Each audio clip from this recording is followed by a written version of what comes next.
খেয়ে থাকতে পারি। আল্লাহ, ঠিক না বেঠিক বলুন? ভালোবাসা। অনেকে বলেন না খেলে মরে যাবো, তো বাজে কথা। খেলেই মানুষ মরে, খেলেই মানুষের বিপদ যত দেখুন না, যত সমস্যা কোথায়? খেলেই। আর পেট কারো কথা শোনেনি। আমি ফোন করলাম আমার ছেলেকে দিয়ে, বললাম রমজান ভাইকে ফোন কর জলদি করে, বিরিয়ানি পাটা খেয়ে জলসা করতে যাব। খেয়ে তারপরে এসেছি জলসা করতে, নামাজ পড়েছি, পড়ে তাবারু খেয়েছি আপনাদের জলসা, তারপরে এসেছি। আপনাদের এখনো খাওয়া হয়নি। আমার কিসমতে আল্লাহ আগে রেখেছে, আমি বলে ফেললাম, আপনারা মনে ব্যথা নিলেন না তো? কিসমত আমার কিসমতে আছে, ঠিক না বেঠিক? মুসলমান ঘরে ছেলে মেয়েরা, তরুণেরা, বাপেরা, এই দুনিয়া কারোর জন্য চিরস্থায়ী নয়। এসেছি একটা নির্দিষ্ট সময় নিয়ে। আল্লাহ পাক ওই সময়টা ফুরিয়ে গেলে ঘন্টা বাজিয়ে দেবে, চলে যেতে হবে।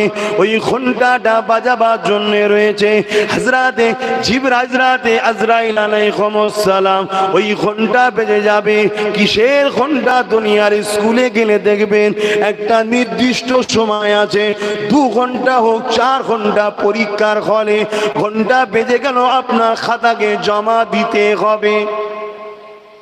আল্লাহ ব্যবসা করতে করতে সময় চলে গেছে, কাজ কাম করতে করতে চলে গেছে। আল্লাহ শুনবে নাকি?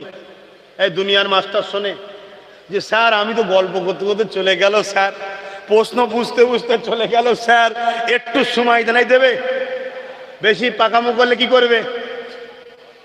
এটা লাল কালিতে আর লিখবে, লিখে গোল করে দেবে। তার মানে কি?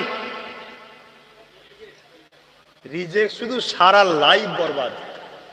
ও জীবনে আর কোনো স্কুলে চান্সও পাবে না, আর কোনো দিনই সুযোগ পাবে না।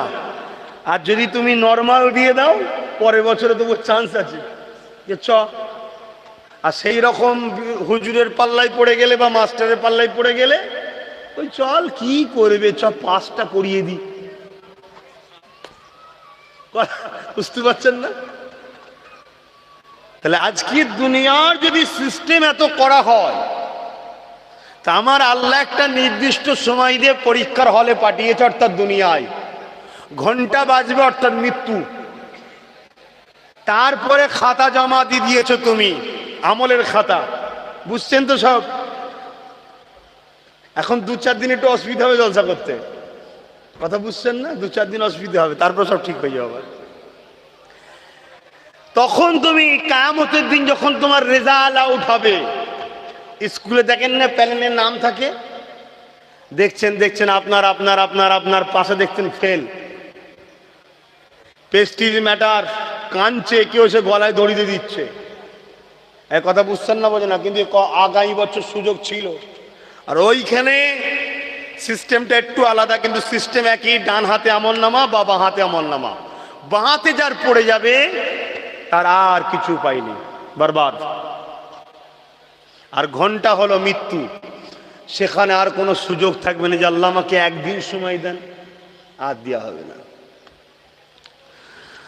বাপেরা, নওজওয়ানেরা, ছেলেরা, মায়েরা, বোনেরা, নিঃশ্বাসে কোনো বিশ্বাস নাই। আমি কবে যাব জানি না, আপনি কবে যাবেন জানি না। দুনিয়ার কোনো পাল্লায় পড়েছে এমন কোনো কাজ করে ফেলবেন না যে কাজ আপনাকে জাহান্নামে টেনে নিয়ে যাবে। চেষ্টা করুন নামাজের সময় নামাজ, রোজার মাসে রোজা, যাকাতটা প্রকৃত গরিবকে দিয়া, মালদারদের দায়িত্ব এটা খরচ করা, এমন করে বড়দেরকে সম্মান করা, ছোটদেরকে ভালোবাসা।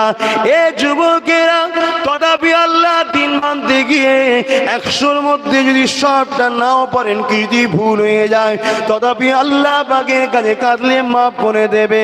কিন্তু ইসলামকে মিটাবার যদি টেন্ডার নেন বা চক্রান্ত করেন, আমার আল্লাহ পাক কিন্তু আপনাকে মিটিয়ে দেবে। কারণ এই দুনিয়ার জমিনে অনেক রাজা মহারাজা, অনেক অর্থশালীরা এসেছে, সবাইকে আল্লাহ মিটিয়ে দিয়েছে।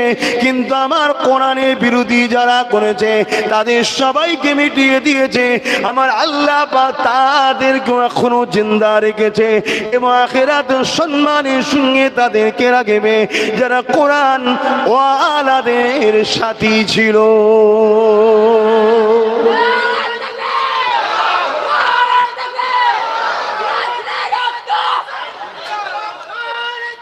আল্লাহু আকবার। এই যে নারে তাকবীর বলে আল্লাহু আকবার, তার মানে কি? আল্লাহ সে যিনি সব থেকে মহান। যখনই আপনি এই কথা বলবেন, আমার আল্লাহ বলে তুই যখন আমার মহত্বের কথা বলেছিস, যা আমিও তোকে মহান বানিয়ে দিলাম। জোরে বলুন সুবহানাল্লাহ। এটা ভালো কথা, খারাপ নয়, কিন্তু অনেকে আমরা বলতে চাই না। অনেকের আবার লজ্জা লাগে, নারে তাকবীর বলবো, এই তো মোল্লাদের কাজ, কি পেস্টেজে লাগে। আর পৃথিবীর বুকে যত বড়ই আপনি সমস্যায় পড়েন না কেন, আপনার যে সর্বসময় নারে তাকবীর আল্লাহু আকবারের অভ্যাস থাকে, ওই বিপদে যখনই আপনি ডাকবেন দেখবেন সাহায্য পাবেন। আমি নিজের পরিচয় দিয়ে নিজের বুঝাতে চাইছি না। হজ তো আর গোপন ইবাদত নয়, হজ হচ্ছে প্রকাশ্য ইবাদত। আল্লাহ এই গোলামকে তার দরবারে নিয়ে গিয়েছিল, এই দাসকে তার ঘর তার দরবারে নিয়ে গিয়েছিল। তা আমি যখন শয়তানকে পাথর মারতে গেছি, শয়তান তো ওই জায়গায় খুব চেপে ধরে, আপনি তো গেছেন, শয়তান খুব ওই জায়গায় মাথা গরম হয়ে যায়, জামাই মারতে এসছিস। এত ভিড়, একটা অঘটন ঘটে গেছিল। আমার সঙ্গে আরো যারা ছিল জানে, আল্লাহ বাঁচাবার মালিক। তা এই যে অভ্যাস নারে তাকবীর দিয়ে আল্লাহু আকবার, যখনই নারে তাকবীর দিয়েছি সবাই আল্লাহু আকবার বলে উঠেছে। তো এমন একটা নাম সবাই বলবে রে বাবা, সে পাকিস্তানি হোক আর বাংলাদেশি হোক, ইন্ডিয়ান হোক আর সৌদিয়ান হোক আর যে দেশি হোক, আল্লাহু আকবারটা তো সবার। যখনই বলেছে, আল্লাহর কি শান দেখলাম, পুরো রাস্তা ক্লিয়ার হয়ে গেল, আমরা বেরিয়ে গেলাম। না হয় হয়তো আজ ভাইজানের জানাজা হয়ে কবে কি হয়ে যেত, এমন বিপদে পড়েছিলাম। এটা বলার উদ্দেশ্য এটাই। কিছুদিন আগে আমার একটা বোনকেও দেখলাম বিপদে পড়েছিল, আল্লাহু আকবার বলতেই দেখলেন সব শয়তান পালালো। এটা কিন্তু আগে থেকে অভ্যেস রাখতে হবে। সারা জীবন আল্লাহ ডাকবো না, সারা জীবন শয়তান শয়তান শয়তান শয়তান শয়তান শয়তান, আর বিপদের সময় তখন বলছেন আল্লাহ আল্লাহ আল্লাহ, আর কাজে লাগে? সব সময় ভিজিয়ে রাখো, দেখবে ঠিক বিপদে কাজে লেগে গেছে। আসেন আমার ঘরের ছেলে মেয়েরা, বাপেরা, এ মুজাদ্দিদ জামান এলাকা মানুষেরা, বাবারা, দুনিয়া দুদিন আখিরাতের কথা চিন্তা করে। আল্লাহ পাক আমাদেরকে কতটা ভালোবাসেন। বান্দা তোরা দুনিয়া জমিনে অন্যায় করবি, ভুল করবি, পাপ করবি, ওরে আমার বান্দা রে, দুনিয়ার রাজা মহারাজারা দুনিয়ার আসামিদের ঘরে খুঁজে খুঁজে বেড়ায় শাস্তি দিবার জন্যে। আর আমি আল্লাহ প্রতিটা রাত্রিরে তাহাজ্জুদের রক্তে শুভেচ্ছা থেকে আগে তাহাজ্জুদের রক্তে আমল করে প্রথম আসমানে নেমে এসে বলি, কোথায় আসামিরা, কোথায় আসামিরা? আমি তোমাদেরকে শাস্তি দিবার জন্য ডাকি না, আমার আল্লাহ আসামিদের ঘরে ডাকে আয়, মাথাটা নত করে দিয়ে বল কি লাগবে, আর কত গুনাহ করেছি বল, আমি আল্লাহ তোদেরকে খুঁজি মাফ করব। দুনিয়ার রাজা মহারাজা বাদশার আমাদেরকে খুঁজে বেড়ায়, আসামিদের খুঁজে বেড়ায়, আমাদের আসামিদের শাস্তি দিবার জন্য, আর আমার আল্লাহ আমাদেরকে মাফ করার জন্য ডাকে। কত মহান সাহিংসা, কত মহান বাদশাহ, বাদশাদেরও বাদশাহ, তিনি তো কায়নাতের মালিক। সেই আল্লাহর জন্য কি করলাম, এটাই ভাবতে হবে। কি ওয়াজ করব, এটাই হচ্ছে আমাদের ভাবার কাজ, আর কিছু না। এইটা যে ভাবতে পারবে তাকে নামাজের কথা বলতে লাগবে না, ও অটোমেটিক চলে যাবে। এইটা যার ব্রেনে বসে যাবে তাকে রোজার কথা বলতে লাগে না, অটোমেটিক চলে যাবে। এইটা যার মাথায় ভেবে যাবে সে দুনিয়া সমস্ত বুড়াই ছেড়ে দেবে। সে পা ফেলার আগে ভাববে এতে আমার আল্লাহ খুশি না বেজার। মাকে ভালোবাসার আগে ভাববে আল্লাহ খুশি না বেজার। স্ত্রীকে ভালোবাসার আগে ভাববে আল্লাহ খুশি না বেজার। গান শোনার আগে ভাববে এ কাজ করলে আল্লাহ খুশি না বেজার। যেটাই খুশি সেটা করবে, যেটা খুশি না সেটা ছেড়ে দেবে। বলুন, আজ আপনি যদি আমার বাড়িতে যান, ভাই আমি একটা ব্যবসা করব, গরিব মানুষ 1 লাখ টাকা দেন, আমি দিলাম আপনাকে। আবার গিয়ে বললেন ভাই আমার ব্যবসাটা সমস্যা, আরো 50,000 দেন, আমি আবার দিলাম। আবার একদিন বললেন ভাই আমার কিছু ঋণ হয়ে গেছে, একটু দেন না, আমি আরো দিলাম।